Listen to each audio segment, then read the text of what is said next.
नमस्कार। रोग निरोग के एक नए वीडियो में आपका स्वागत है। आज महिलाओं में जुड़ी एक समस्या के बारे में बात करेंगे, जो समस्या सिर्फ महिलाओं में होता है, पुरुषों में समस्या देखने को नहीं मिलता है। इसका नाम है आपको सिस्टोसिल या फिर प्रोलेप्स ब्लैडर।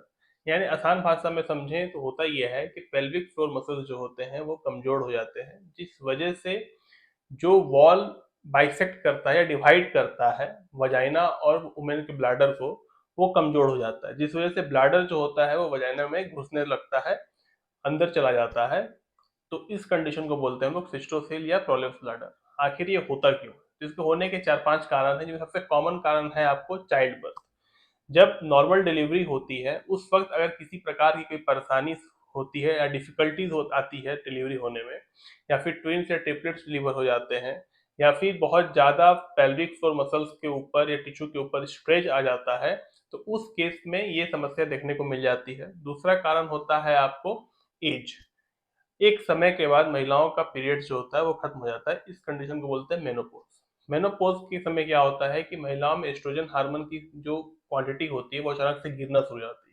ये एस्ट्रोजन हार्मोन इंपॉर्टेंट होता है पेल्विक फ्लोर मसल्स के टोन यानी मसल्स टोन को यानी मसल्स को मेंटेन रखने के लिए, जिस वजह से वो जब हार्मोन कम होने लगता है तो मसल्स जो होते हैं मसल्स टोन कम कम होने लगते हैं और मसल्स कमजोर हो जाता है। तो ये दूसरा कारण है। तीसरा कारण होता है लाइफ स्टाइल में कुछ बदलाव, यानी स्ट्रेच पड़ना किसी कारण से, जैसे बहुत भारी कोई सामान उठा लेने की वजह से ये चीज देखने को मिलता है, या फिर कॉन्स्टिपेशन ज्यादा हो गया तब ये चीज देखने को मिलता है। तो ये दो कारण हैं जिस वजह से इसमें आपको देखने को मिल सकता है। इसके बाद एक कारण होता है आपको ओबेसिटी। जब मोटापा बहुत ज्यादा होता है तो पेल्विक ऑर्गन के ऊपर भार ज्यादा पड़ना शुरू होता है। ठीक है, तो फैट बहुत ज्यादा एक्यूमुलेट हो जाते हैं पेट के पास। उस वजह से क्या होता है कि पेल्विक फ्लोर मसल्स जो होते हैं वो कमजोर होने शुरू हो जाते हैं, क्योंकि उनके ऊपर प्रेशर बहुत ज्यादा पड़ रहा होता है। आखिरी कारण होता है आपको सर्जरी और जेनेटिक फैक्टर। कुछ सर्जरी ऐसे होते हैं जिसकी वजह से पेल्विक फ्लोर मसल्स कमजोर हो जाती है, और आखिरी होता है जेनेटिक फैक्टर, जिसमें होता यह है कि कुछ महिलाओं का जीन ही इस प्रकार का होता है कि उनका कनेक्टिव टिश्यू शुरू से ही कमजोर होता है, और ये प्रॉब्लम अराइज हो जाता है एक समय के बाद। अगर सिम्टम्स की बात करें क्या क्या सिम्टम्स देखने को मिलता है, तो सबसे पहला सिम्टम्स होता है कि जो लोअर पेल्विक पार्ट है, वो बॉडी का लोअर एब्डोमेन पार्ट है, या बोल सकते हो पेल्विक एरिया है, वो हमेशा आपको प्रेशर फील करवाएगा या वहां भरा भरा फील होगा। दूसरा होता है जब ब्लाडर वजाइना में एंटर कर जाता है, घुसने लगता है, तो वजाइना से कुछ टिश्यूज बाहर की ओर दिखाई देने लगते हैं, जिसे बोलते हैं टिश्यू ब्लड्स कर गया।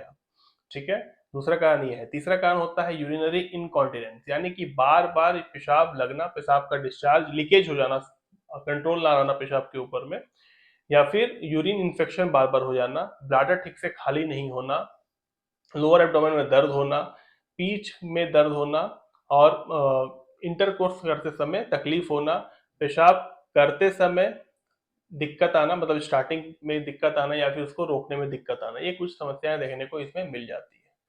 ये एक्चुअल में तीन ग्रेड का होता है, grade one, grade two, grade three. Grade one जो होता है वो मिल्ड होता है, मतलब हल्का फुल्का होता है। ग्रेड थ्री जो होता है वो सीवियर होता है, और ग्रेड टू जो होता है वो मॉडरेट होता है। ठीक है, अगर ट्रीटमेंट की हम लोग बात करें कि क्या क्या ट्रीटमेंट इसमें होता है, तो मेनली जो पहला कुछ कारण थे उनको कंट्रोल करना, जिसको हम बोलेंगे कंजर्वेटिव ट्रीटमेंट।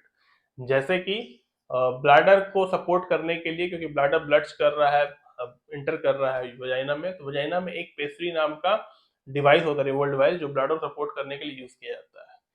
इसके अलावा एस्ट्रोजन थेरेपी करवा सकते हैं मेनोपॉज महिलाओं में। ठीक है, उसके अलावा पेल्विक फ्लोर मसल्स को मजबूत करने के लिए पेल्विक एक्सरसाइज, या इसको बोलते हैं कीगल एक्सरसाइज, करवाया जा सकता है, जैसे स्क्वाट्स हो गया। ठीक है, तो ये कुछ है। इसके अलावा लाइफ स्टाइल चेंज करना, जिसमें कॉन्स्टिपेशन अगर किसी को हो रहा है, या फिर हैवी लिफ्टिंग की वजह से, बहुत ज्यादा भारी उठाने की वजह से किसी को ये समस्या देखने को मिली है, तो उन सब चीज को अवॉइड करवाना।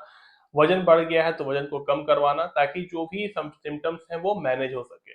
नहीं तो फिर लास्ट में क्या होता है कि सर्जरी करानी पड़ती है, सर्जरी के बाद ये चीज ठीक हो जाता है।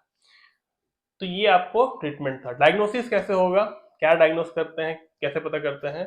तो सबसे पहले फिजिकल एग्जामिनेशन किया जाता है। फिजिकल एग्जामिनेशन में देखते हैं कि कितना ज्यादा ब्लैडर जो है वो वजाइना में एंटर कर रहा है।